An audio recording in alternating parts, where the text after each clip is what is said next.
Hello বন্ধুরা, good morning. তোমরা সবাই কেমন আছো? আশা করছি খুব ভালো আছো। আমিও খুব ভালো আছি।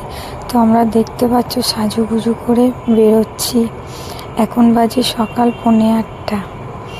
মঙ্গলবার, মঙ্গলচণ্ডীর পুজো দিতে যাচ্ছি আমি আর আমার বৌদি বেহালা চণ্ডীতলায়। তো যাওয়ার সময় এক শালিক দেখে, জানি না, ভাবলাম দিনটা কেমন যাবে। তো দুজনে মিলে ভেবেছিলাম সাইকেল নিয়ে যাব, তারপরে অটোয় করে গেলাম।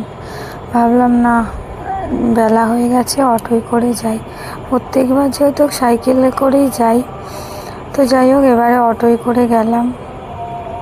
গরমটাও পড়েছিল, রোদ্দুরটা কম ছিল ঠিকই, গরমটা বেশ ছিল। যেহেতু প্রত্যেকবার আমরা ভোরবেলা বেরাই, তাই সাইকেলটা করেই যাই। তো এবারে বেলা হয়ে গেছে বলেই অটোয় করে এলাম।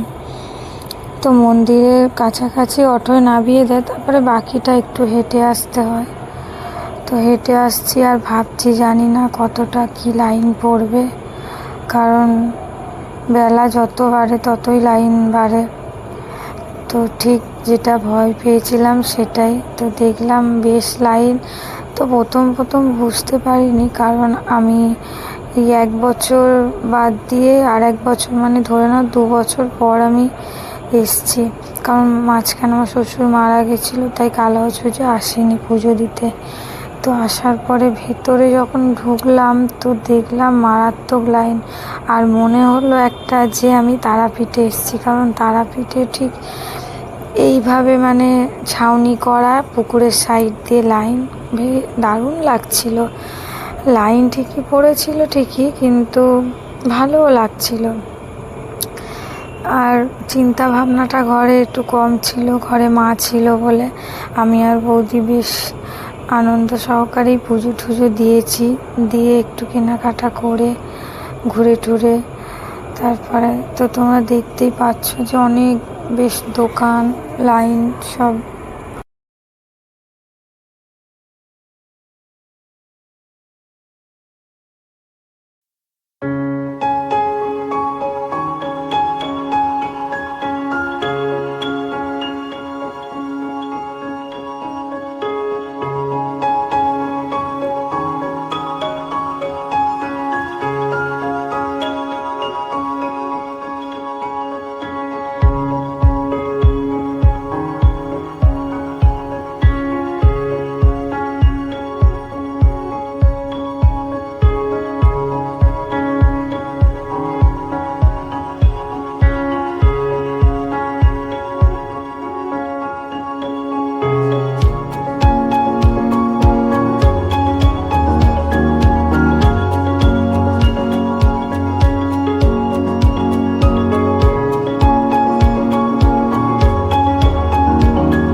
লাইন দিতে দিতে আমাদের মুখের ফ্রেশটা একটু দেখছিলাম যে আমাদের রোদ্দুরে কেমন হয়েছে। আর দেখেছো পুকুরের মাঝখানে বৈষ্ণব দেবীর মন্দিরটা খুব সুন্দর, খুবই সুন্দর লেগেছে আমাদের। আর তারপরে পুকুরের মধ্যে একটা সাপ যাচ্ছিল, সেটাও তোমরা নিশ্চয়ই দেখতে পেরেছো। তোমাদের কতটা কি আমি ভালো লাগাতে পেরেছি আমি জানি না, তবে যতটা পেরেছি চেষ্টা করেছি। এখন সবটাই তোমাদের উপরে। যদি তোমাদের ভালো লেগে থাকে আমার ভিডিওটা, অবশ্যই লাইক কমেন্ট শেয়ার করো। আর তোমরাও যেও বেহালা চণ্ডীতলায়, খুব ভালো লাগবে। এমনি অসময়েও যেতে পারো। আর মন্দিরটা বিশাল জুড়ে, আমি পুরোপুরি তুলতে পারিনি, তাও বেশ সামনের দিকটা একটু কোনো রকম আর একটু তুলেছি। তো বিশাল জুড়ে মন্দিরটা, আরও বিশাল বিশাল দোকান, প্রচুর দোকান। এই যে নাট মন্দিরে উঠে অঞ্জলিটা দিতে হয়। তো আমি আমার বৌদি মন্দিরের ভেতরে ঢুকেছি, মায়ের কাছে গিয়ে ওখানে ডালাটা ছুঁয়ে দিচ্ছে, দেওয়ার পরে নাট মন্দিরে অঞ্জলিটা দিতে হয়। তো আমি তো মন্দিরের কাছে এসে কি খুশি যে এবার আমি মন্দিরে ঢুকবো 2 ঘন্টা পর। বলো, এই গরমে লাইন দিয়ে এসে মনের মধ্যে কি খুশি। আর সব থেকে ভালো লাগলো, খালি পায়ে লাইন দেওয়ার পরে পা ধুয়ে মন্দিরে ঢোকাচ্ছে। হ্যাঁ, এক দাদা এরকম পাইপে করে জল দিচ্ছে, যত মানুষ আছে সব পা ধুয়ে ধুয়ে মন্দিরে প্রবেশ করছে। খুবই ভালো লাগলো। আর মন্দিরের ভেতরটা, মায়ের মুখটা দেখার পর তো আমি যে 2 ঘন্টা লাইন দিয়ে এলাম তা কিছু মনেই হলো না। কেন, মায়ের মুখটা দেখেই সব ভুলে গেছি যে না কতটা কষ্ট হয়েছে বা কিছু। তো যাই হোক, ফাইনালি মন্দিরে ঢুকছি, আর প্রচুর ভিড়, ঠেলা দিয়ে দিয়ে বার করে দিচ্ছে রিটার্ন। তো বন্ধুরা, আমার ভিডিওটা কেমন লাগলো অবশ্যই তোমরা সাবস্ক্রাইব করতে কিন্তু ভুলো না। তোমরা সাবস্ক্রাইব করে পাশে থাকলে তবে আমার উৎসাহটা আর একটু বাড়বে। তো তোমরা অবশ্যই আমার চ্যানেলটিকে সাবস্ক্রাইব করে দিও, পাশে থেকো।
তো পুজো দেওয়ার পরে একটু কেনাকাটা করলাম। তো আমি একটা কানের কিনলাম, খুবই কম দাম, খুবই সস্তা সত্যি।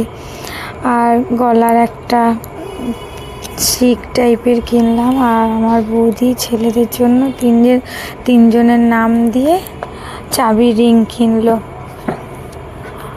আর আমি একটা হার দেখছিলাম, পছন্দ হয়েছিল, কিন্তু নিলাম না, কারণ একটা নিয়েছি তো। আর বাড়ির পুজোর জিনিস কিছু কেনার ছিল, ঠাকুরের বটি টটি। তো দেখতে পাচ্ছ বটি, ডাল ঘুটনি, ঘষণি, এগুলো নিয়ে নিলাম। আমার বৌদিও কিছু জিনিসপত্র কিনছিল, তো এইগুলো সব কেনাকাটি করলাম। জানো তো, ভিডিওটা আর বড় করলাম না, এবার বাড়ি ফিরে যাব। লাস্ট বৈষ্ণব দেবীর মন্দিরে এসে একটুখানি ক্যামেরাটা ঘুরিয়ে টুরিয়ে নিলাম, ভীষণ টায়ার্ড লাগছিল। এবার বাড়ি ফিরে যাব। তো এখনকার মতো এই পর্যন্ত। তোমরা ভালো থেকো, সুস্থ থেকো, টাটা।